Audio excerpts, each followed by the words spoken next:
Hello guys, welcome to my YouTube channel story with Kavita में आपका स्वागत है। आज मैं कहानी लेके आई हूँ मन की शांति कैसे प्राप्त करें। प्रेरक कहानी है तो प्लीज़ इसे ध्यान से सुनिएगा। सेठ अमीर चंद के पास अपार धन दौलत थी, उसे हर तरह का आराम था, लेकिन उसके मन को शांति नहीं मिल पाती थी।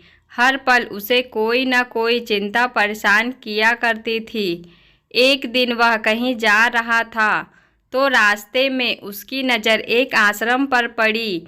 वहाँ उसे किसी साधु के प्रवचनों की आवाज़ सुनाई दी। उस आवाज़ से प्रभावित होकर अमीर चंद आश्रम के अंदर गया और बैठ गया। प्रवचन समाप्त होने पर सभी व्यक्ति अपने अपने घर को चले गए, लेकिन वह वहीं बैठा रहा। उसे देखकर संत बोले, कहो तुम्हारे मन में क्या जिज्ञासा है जो तुम्हें परेशान कर रही है। इस पर अमीर चंद बोला, बाबा मेरे जीवन में शांति नहीं है। यह सुनकर संत बोले, घबराओ नहीं, तुम्हारे मन की सारी अशांति अभी दूर हो जाएगी।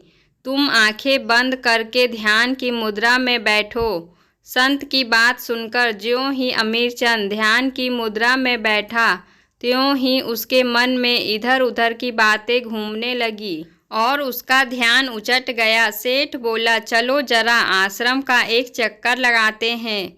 इसके बाद वे आश्रम में घूमने लगे। अमीर चंद ने एक सुंदर वृक्ष देखा तथा उसे हाथ से छुआ। हाथ लगाते ही उसके हाथ में एक कांटा चुभ गया और सेठ बुरी तरह चिल्लाने लगे। यह देखकर संत वापस अपनी कुटिया में आए, कटे हुए हिस्से पर लेप लगाया। कुछ देर बाद वह सेठ से बोले, तुम्हारे हाथ में जरा सा कांटा चुभा तो तुम बेहाल हो गए। सोचो कि जब तुम्हारे अंदर ईर्ष्या, क्रोध व लोभ जैसे बड़े बड़े कांटे छिपे हैं तो तुम्हारा मन भला शांत कैसे हो सकता है।